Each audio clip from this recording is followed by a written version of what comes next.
processed area. Okay. The question is, you have to give incentive to the minimally processed food and tax the ultra processed products. Nicely said. And now that we have 2 minutes left, I would like to ask you to quickly provide a message to India and the listeners what actions they can take. And in the meantime, I would like to invite Shashi to join the call and say a few words. Sure. I will say,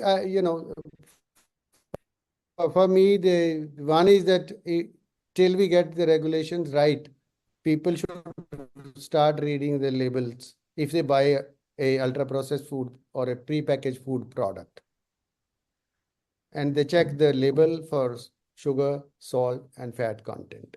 Second, if your consumption is already more than 5 to 10%, I would say start reducing it, 1% every month, so that by 6 months to 1 year, you are get rid of it. And one of the key areas which I would advise people not to buy any food product, which is advertised on any medium, except real whole foods like pistachio. Now, these are unprocessed. You do see their advertisement occasionally. All other products which are, making you feel healthy, making you feel happy, making you feel loved, making you feel conveying love, all that is a lie. And do not buy advertised food product. Thank you. Thank you, Dr. Arun, for coming and sharing with us your knowledge. I think you are a big activist in the field of making people aware of the dangers of processed food, the label reading in breastfeeding, and a lot of other activities. So thank you, and we'll keep our collaboration on for all future events. Thank you very much, Doctor. Sure. Thank you very much. Thank you for having me. Bye-bye. Please get in, Dr. Amruta. Dr. Amruta, welcome. Hello. Hello, Dr. Amruta. How are you doing? Hello, I'm all right. Thank you. Awesome. It's such a pleasure to have you here. So thank you so much for accepting our invitation and making time for this global conference. Thank you. Thank you. I'm actually very excited to be here because I've been following this conference for the last 2 years, and I'm very happy to see that sleep is being included as part of metabolic health. Excellent, excellent. So for the folks who didn't get it already, we are talking sleep and food and sleep. So it's going to be a very unique, important, yet neglected part of our modern civilization that we will discuss, and I can not wait to hear some nuggets of wisdom from Dr. Amruta. Hello, I'm Sandesh Bhatt, a certified low-carb nutrition and metabolic health coach from dlife.in, India's first and the only award-winning low-carb platform. dlife was founded in 2014 by Anup Singh, a silver medalist from IIT Roorkee, India, and the recipients of Icons of India Award. Anup is the pioneer of the low-carb movement in India with this path-breaking protocol of 100 grams per day, making low-carb, high-fat diets possible for Indians. In 2021, dlife launched its Diploma course, which is the only course in its segment that is approved under NSDC Government of India and the only course with the 144 hours CPD credit. Anup, along with Shashikant Iyengar, are the organizers of this metabolic health conference.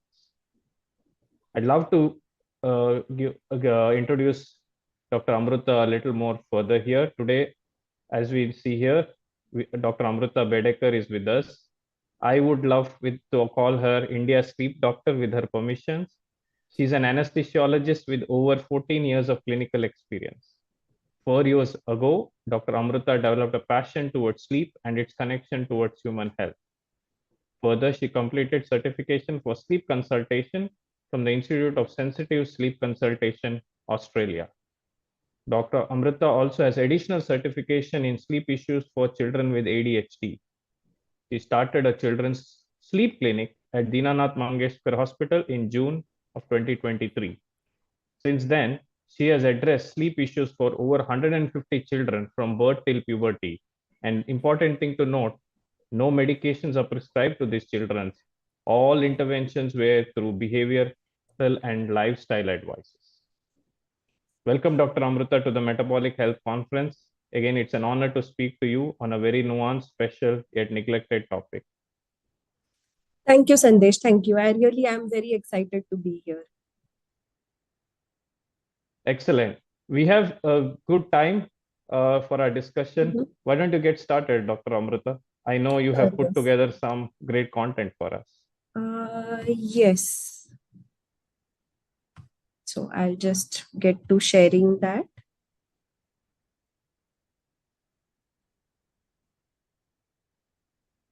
Okay, can you see my screen? Yeah, you can go full screen and get started. Yes. Is that good? Yes, we're all set. Thank you. Okay. So like Sandesh said, thank you, Sandesh. We are going to discuss a bit about how sleep affects our metabolic health. But in order to understand this, I think it's better to start at the beginning. So, if we want to understand the deep-rooted biological interaction between sleep and nutrition, we need to sort of take ourselves back to where it fundamentally started being interconnected in the first place. So have you ever wondered, Sandesh, why do we sleep? Why do we eat? Why are these two basic processes so interlinked? So let's start with why we sleep. Clearly, it must be evolutionarily important because, sleep has been preserved over millions of years of evolution in millions of organisms. So most organisms on Earth sleep in some form or the other. There are several theories, several evolutionary biology related theories of why we sleep, repair and restoration, conservation of energy, surviving predators. But one of the most elegant theories of this was proposed by a pediatrician called Andrew Freiberg in 2020. That's quite recent. And this is my favorite one. I find it quite fascinating. So this theory considers that from day one of life on Earth, all organisms were exposed to two starkly different habitats, day and night. So these presented sort of cyclical and inescapable and very, very opposite environments. So if an organism tried to adapt to both of these, they would do worse in survival than an organism that adapted better to just one of these environments, which meant that the survival advantage, the maximum survival advantage, came from being fully active during one of these environments and being fully inactive during the other environment.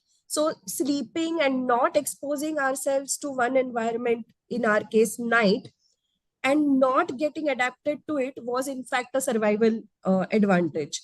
So eventually the processes of recovery and repair and scavenging all became linked to these periods of rest, and sleep evolved as we know it today. So literally sleep is built into our DNA as being essential for survival. Now let's consider the interrelation between sleep and food. So in these two opposite environments, we find and consume food during the day, we always have, and we sleep at night. So these two processes happen during these two opposite environments, and as such they form inputs from that environment for the organism in the opposite state.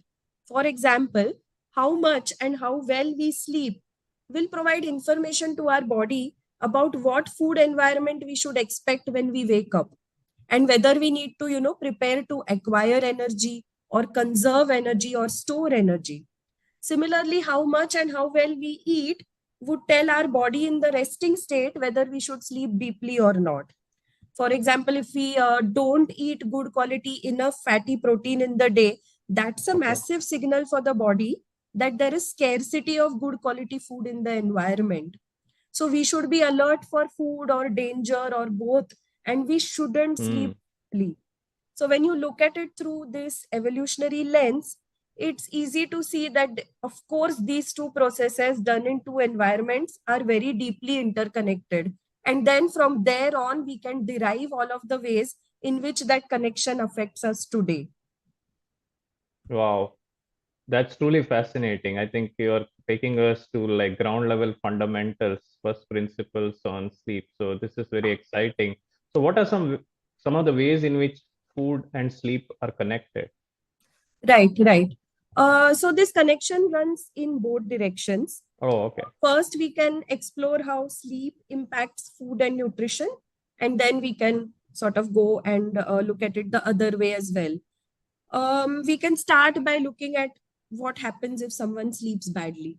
So, what would we define that as? It would look as either they have slept fewer hours than they need to sleep, or they have altered sleep architecture. By this, I mean, that they are sleeping less in the restorative slow wave sleep, or they're getting less of the REM sleep, which is useful for memory consolidation, or perhaps they have frequent disturbances overnight, or even circadian misalignment, which means sleeping at odd times, sleeping at times that we should be awake, and vice versa. So if we look at someone who has slept poorly even for one single night, their body will throw up all sorts of hormonal and chemical and metabolic signals that carry over to when they are awake and affect their behavior at that time. So eventually, if the sleep disruption continues long term, it would lead to a lot more metabolic dysfunction. So firstly, their body would encourage them to consume more food. This will happen via we know this system quite well. This will happen via the hormones leptin and ghrelin. So if we have slept badly, the hormone which drives satiety, leptin, that goes down. And the hormone which drives appetite, so that's ghrelin, the level of that goes up. So this physically wants to makes you want to eat more. Further, if people are awake for longer, they're simply able to fit in an additional meal in the amount of time that they are awake.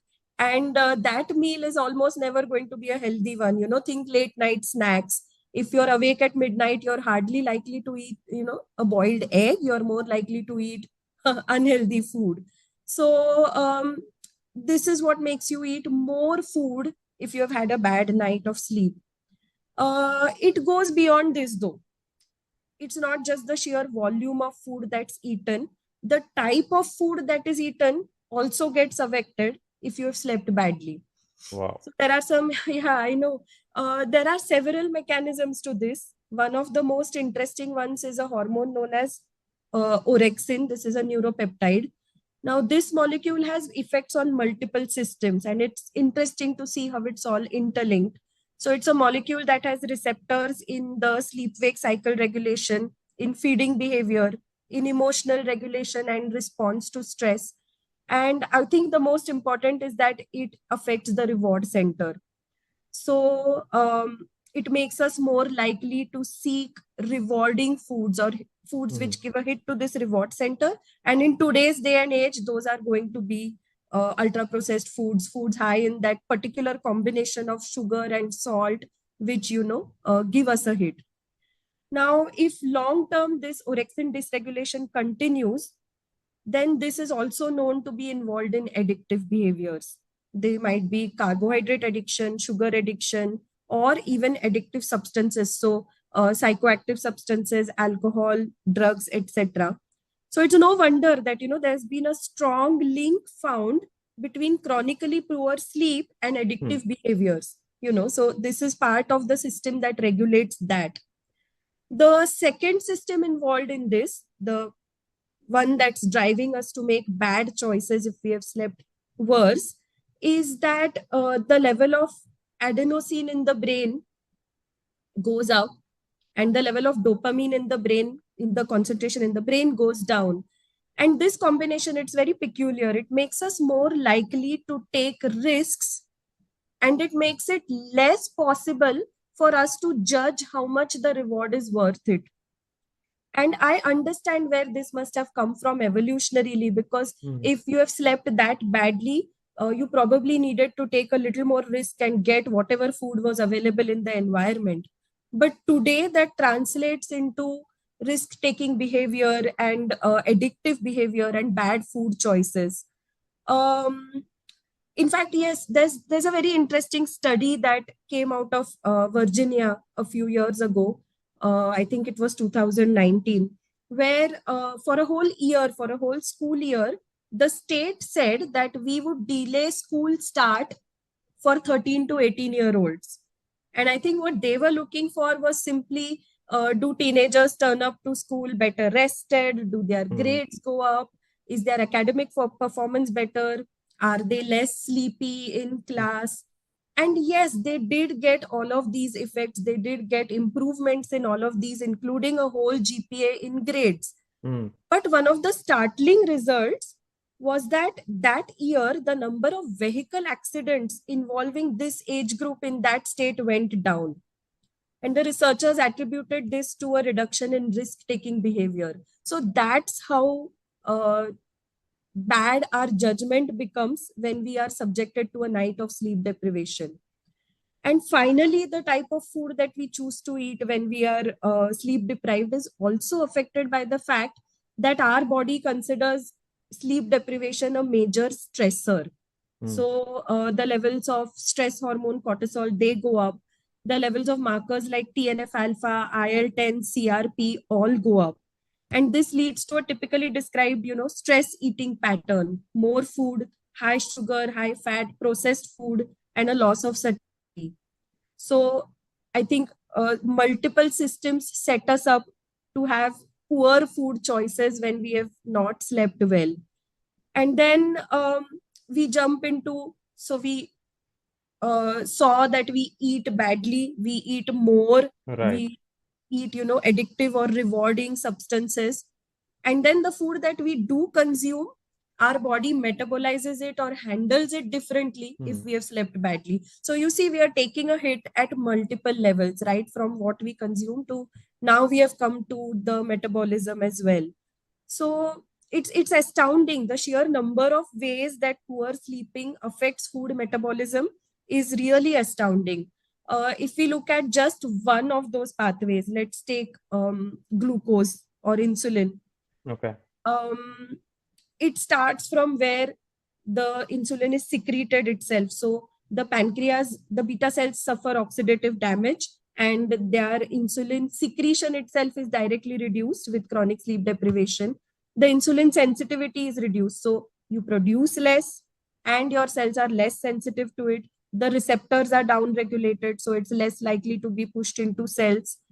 And then you have a combination of raised cortisol and raised adenopectin and reduction in TSH, increase in TSH. And all of this results in this condition of chronic insulin resistance. And this makes the body store more adipose tissue, undergo more gluconeogenesis, and it just sets up this cycle of chronic insulin resistance, which eventually leads to metabolic dysfunction, the whole gamut of obesity, overweight, diabetes, hypertension, all of it. Wow, such a vicious circle from where we started to where we are, through your explanations. This is very eye-opening. So all of the energy input mechanisms are badly affected. That's what I gather. But what about the energy expenditure side? Yes, absolutely. Those are affected as well. So you must have experienced it yourself. If you haven't slept well, you don't feel like exercising. In that situation, because your body is going to be programmed to conserve energy. All you feel like doing is having a snack and curling up in bed. You are in no mood to get out and work out. And if you can't do that, you just, get a cup of coffee and carry on. Then you further raise cortisol and you further get into that vicious cycle. In fact, it's the other way around. After a bad night, if you could just convince yourself to get a workout done, especially outdoors, those endorphins that are secreted might in fact slightly reduce some of the negative effects of poor sleep. But our body is just programmed not to want to go there. You're going to have fatigue and poor mood, poor motivation to make any lifestyle changes really. And if you do try to make them, you are less likely to succeed because your body is just trying to hold on to all of that fat with all of the mechanisms that we discussed.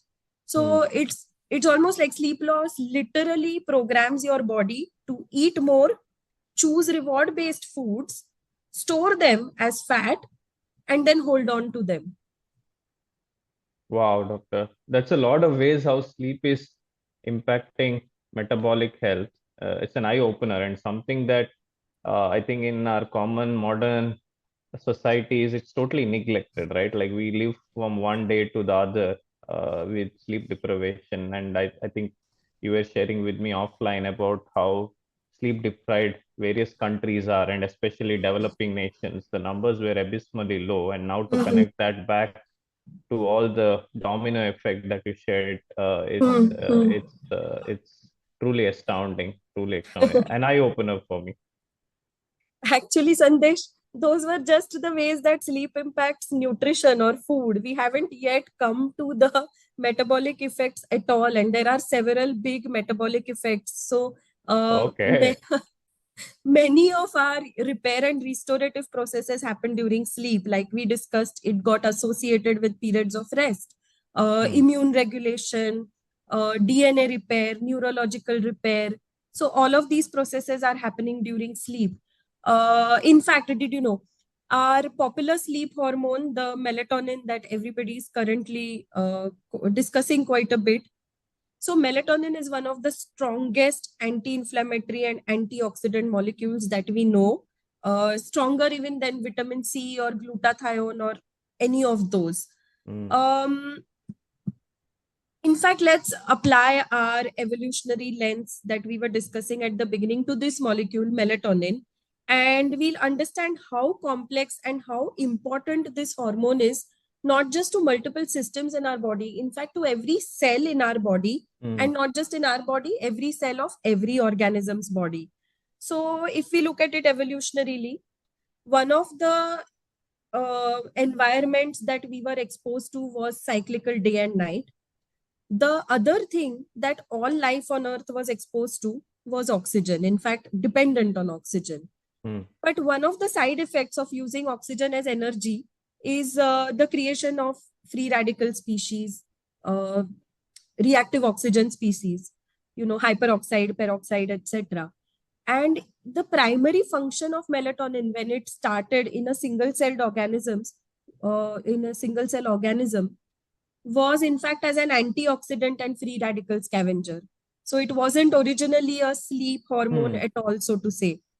Over time, this molecule got absorbed into multicellular organisms, and today it is found, in fact, in all organisms, prokaryotes, plants, insects, vertebrates, mammals, you name it, they have it.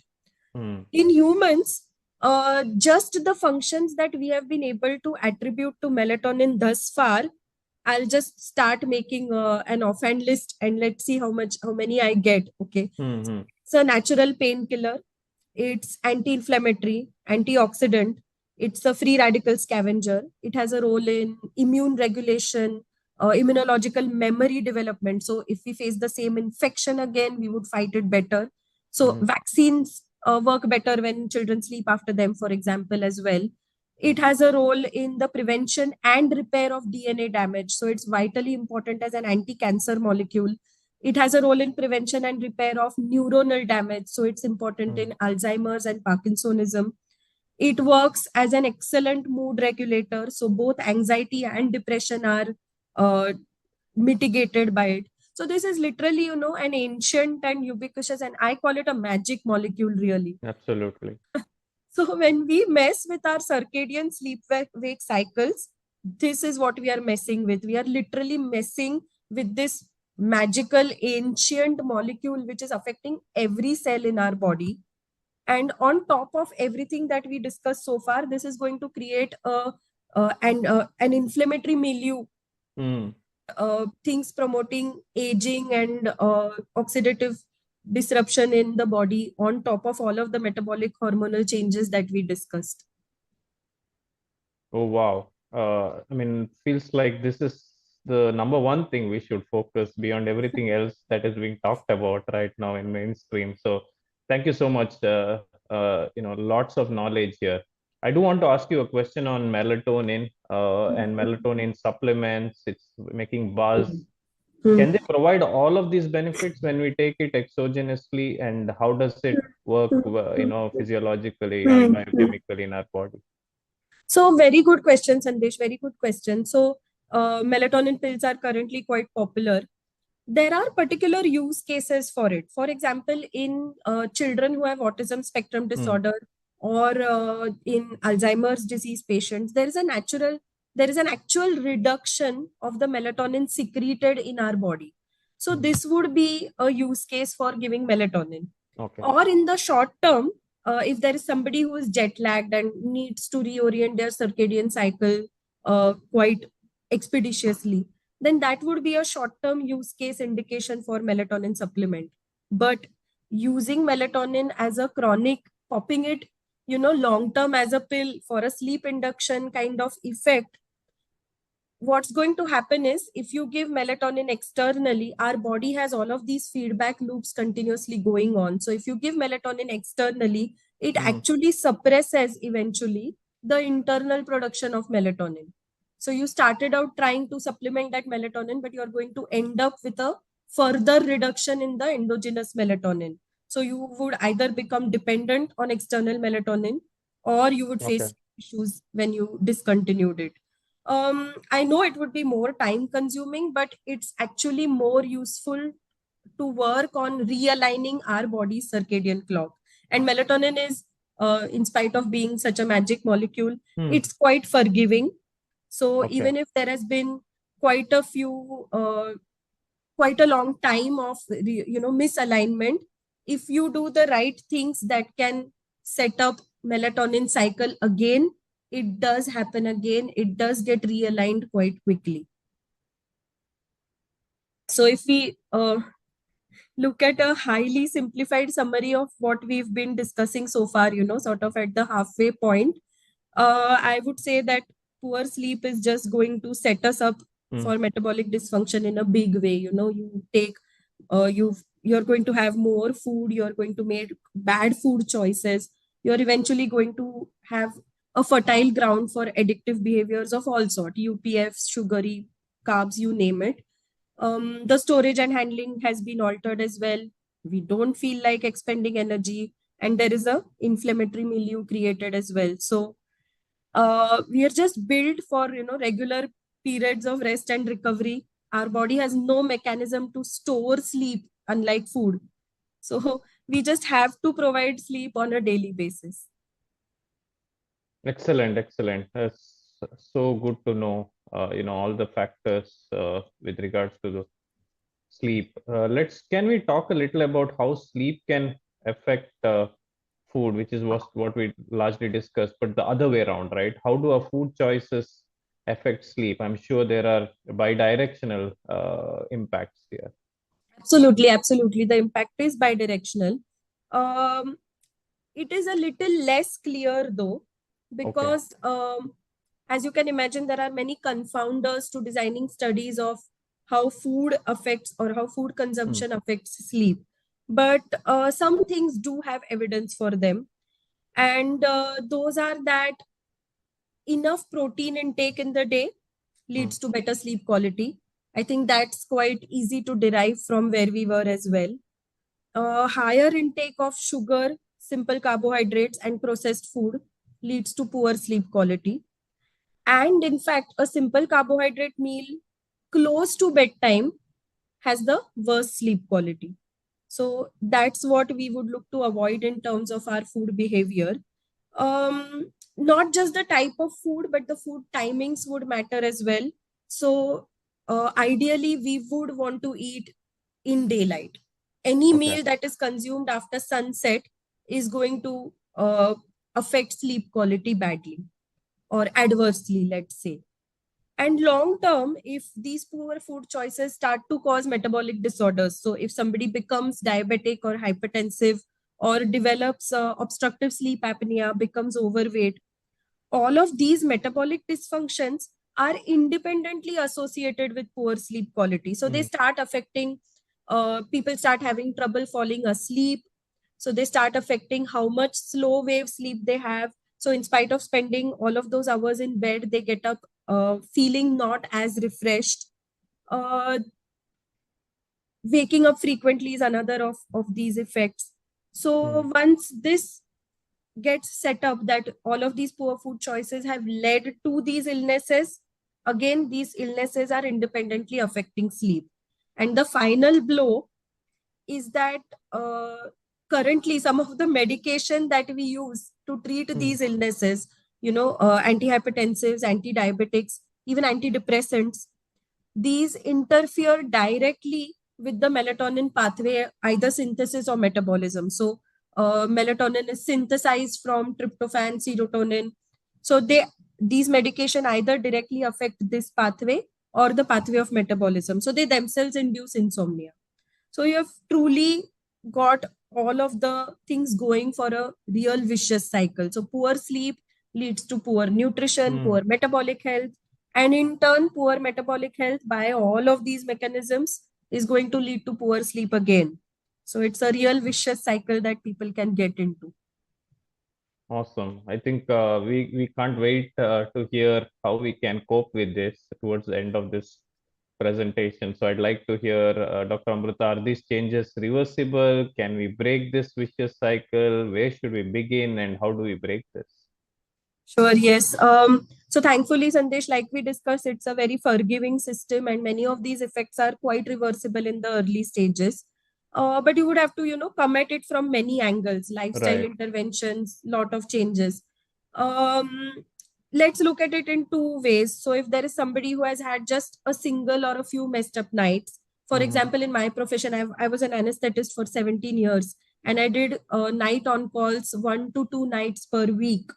So if that happens to you, that you are a professional who needs to have a few disrupted nights, then there are some ways to cope the next day. So acutely or if you have had a good Saturday night party,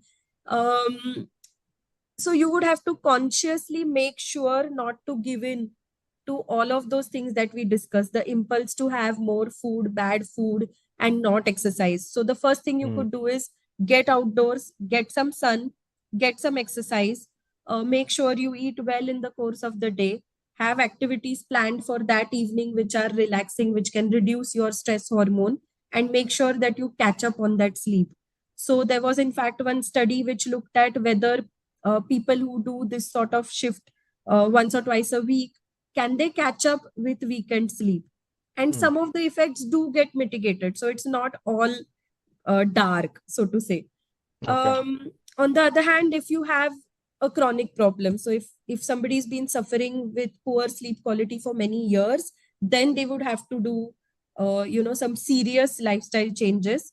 So I've marked these in sort of different colors to show that we are attacking all of the hormone systems that we discussed. So if you wake up at a circadian, by circadian, I mean if you wake up quite close to sunrise. So if you wake up close to sunrise and you have good sunlight exposure in the day, there is a good chance that your melatonin peaks and troughs will realign.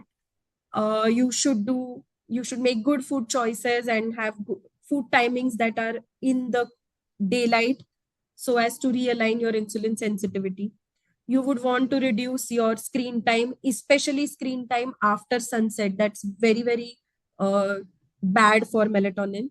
You would have to do stress reduction for calming down the cortisol, which is going to disrupt sleep. In fact, social activities are shown to improve sleep quality. Outdoor time, being physically active, that's very important. And then you come to all of the sleep hygiene measures. So, having a healthy bedtime, a quite Pavlovian sort of fixed bedtime routine, and bedroom hygiene. So don't do anything else, no screens in the bedtime, keep it cool, keep it dark. So all of these things. And I would say if you're struggling with sleep, then please seek help early, because it's just going to worsen and it's not something that you can ignore for too long. And when I say seek help early, I do mean seek help early from someone who's going to advise you all of these lifestyle changes before, just putting somebody on medication. In fact, firstly, we need to sensitize physicians and metabolic health practitioners that lifestyle interventions can early help with sleep issues. I hope that, in fact, in this session, we have got a bit of sensitization and awareness happening already Yes. as to the importance of this. And I say this because it's very important to work on lifestyle changes before relying on medication. Because just like all other medications that we have seen in these 3 days, it might treat the symptoms, but it doesn't change the underlying metabolic health problems that are going on. In fact, one of the medications that is used in insomnia is benzodiazepine group of drugs. And it has been found to long-term suppress endogenous melatonin secretion. So we are just worsening the problem. Wow. I'd love to, talk a little bit about, some cases where these things have helped. You shared with us a lot of tools and techniques. So I'd love for us to see some real cases. So can you tell us about some cases where you saw some of these tools and techniques work for your patients? Sure, yes. So as you know, currently I work primarily with children with sleep issues. In fact, I've work with children only currently. And often correction of any of their sleep issues involves going through their entire day and altering many things, nutrition, sunlight, activity, screen time, all of those. But also in children, the biological interaction between sleep and food, it's very raw. It's not suppressed by the many things that adults layer on top of it, so like caffeine. Yeah. So I had one child, the case on the feedback on the left. So it's a 3-year-old boy who was going to bed quite late, really around 11, 12 midnight, and waking up multiple times at night. And just like adults need medication when something goes wrong so badly, this child was needing a bike or car ride. So whenever he woke up at night, he wouldn't settle and wouldn't go back to sleep unless the parents put him on a wheeler and got him a bike ride. But they also mentioned in their initial appointment that he was a very picky eater. He liked only specific items, currently only white foods. So dosa and white rice, etc. I mean, I know all toddlers are picky, but so as we worked with him and his sleep timings and pattern improved, he himself became more interested in what his parents were eating. He became curious about other foods. His variety improved, his nutrition and growth improved, all of that. And this effect I've seen in multiple children. So there was a doctor mother whose child, she was tracking the percentiles of growth. So whose child went from being in the 25th percentile to the 50th percentile after sleep improved. And actually this happens in the opposite way as well. So there was a 2-year-old child who was again waking up multiple times at night. But in his intake form, we saw that he was barely getting 0.5 gram per kg of protein in the day. And at this age, children's requirement is even higher than adults. So 1.2 to 1.5 gram per kg per day. So we worked on nutrition first, and we took away all of the processed food that he was replacing that with, and he started sleeping fine. So we did make other changes as well, screen time, etc. But I think the major input was just correcting nutrition. And as you can see, the latest update from those parents are that he doesn't wake through the night at all. So interestingly, I was listening to Bitten Johnson's session on Friday. That was great as well, about what early exposure to sugar does to children's brains. It affects the development of the prefrontal cortex. And I was reminded of this study because it shows that, a very similar effect happens with sleep deprivation as well. So this is a study at the University of Maryland where they took children in the ages of 9 to 11. So not too young, 9 to 11, and they followed them for 4 years. And those children who slept less than 9 hours at the beginning of the study, after few years, they had simply lesser brain volume in regions responsible for things like attention and memory and impulse control. So things like prefrontal cortex and amygdala. So that's how dramatic it can be. Yeah, I think in very simple language, I think it's apt to say sleep is a nutrient in itself. Because when we are talking about this image, right, it's also about the growth of the brain. And Absolutely. we usually associate growth with a nutrient. So I'd love to say to others to see sleep as a nutrient, just like sunlight is a nutrient. So you've given us a very interesting That's perspective. really very well put. Excellent, excellent. So I have one interesting question for you that came up in my mind. You did talk about the duration of sleep and how long we need to sleep. And I think the question I'm going to ask here is probably more likely in the modern society, especially in the metro cities. What if I slept for 7 to 8 hours, but not the regular time, but I sleep from like 2 a.m. to 10 a.m. I'm still getting 8 hours. Is that fine? How does our body see it? So I get that question a lot, from people working in a different time zone or up late watching just Netflix. But Sandesh, if we go back to our evolutionary lens, which we discussed at the beginning, you will yourself be able to tell me that it's simply not going to work, because we evolved with the sun. For better or for worse, all life on this planet has circadian rhythms. All our cells have biological clocks. And being out of sync with day and night is eventually, maybe to a lesser degree and maybe less acutely, but it's going to cause all of the metabolic effects that we discussed above. So cortisol, insulin resistance, all of this. So that's why, unfortunately, those who are forced to work in shifts currently have higher rates of metabolic disorders that are sort of higher than the population average. That's a fact. Yeah, I think this is a great takeaway for everybody who's listening. Because we tend to say, oh, I got my 8 hours sleep, but at what time of the day you got your sleep is, equally important. So doctor, you're basically saying there's no alternative to a good night's sleep. Absolutely. That is exactly what I'm saying. We cannot store sleep. We cannot function well without it. There is no quick fix. For 2/3 of our day to, have a great quality of life, we must spend 1/3 of it asleep. Excellent. Doctor, as we are coming to closer to our time here, what are some key takeaways you would like our viewers to leave this session with? Sandesh, I would want people to, wake up to the importance of sleep for our health, pun intended. Because no species in the history of Earth has ever almost just denied such a basic biological need. This is the first generation and the first animal that is doing this. So we really don't know what all effects it's going to have. Animal with the largest brain. Yeah, absolutely. Messing with our brain. Most developed brain, you're right. Yeah. Hopefully we don't reverse that with this sort of sleep behavior. So my key takeaway would be to say that, good quality and correctly timed sleep are important for our metabolic health. They are as important as the food that we are going to eat. And they are, in fact, inescapably linked. So we should sleep well to eat well, eat well to sleep well, and do both to stay healthy. Excellent, excellent. I think you summarized it so neatly for us. Thank you so much, Dr. Amruta. I did have some thoughts on biphasic sleep.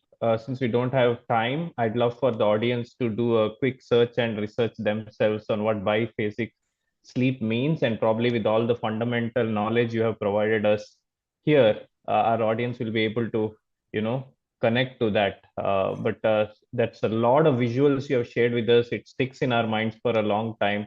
So thank you so much for, for that. Thank you for having me as well. Excellent. Shashi, Anup, if you'd like to join, and any questions from your end for a unique topic that we have today.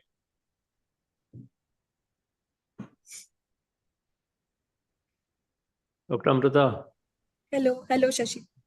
So thank you very much for giving this very good insight. And we touched upon sleep very, very briefly also in one of the earlier session. I was listening, the neurological. Yeah. So I think this is very important, and that's what we see, sleep deprived. And I think you touched upon two important topics. So it is not only on sleep, but also on nutrition. And that's what's happening in the present generation. They are both sleep deprived as well as nutrient deprived also. And that is causing huge issues. So I think this touched upon very good topic, and we are going to remember it for a long time. And I also need to see it again to understand better. Right. Thank you. Thank you for having me. Thank you, Dr. Amruta. And I think I'll have to go through this session at least 3 times to get hold of everything. and try to thank you. implement it. Thank you. That's very nice of you. Thank you. Thank you for having me. Yeah, bye-bye. Bye-bye. Thank you, doctor. Thank you. Have a nice day. Please get in, Dr. Pritpal. Dr. Pritpal, welcome.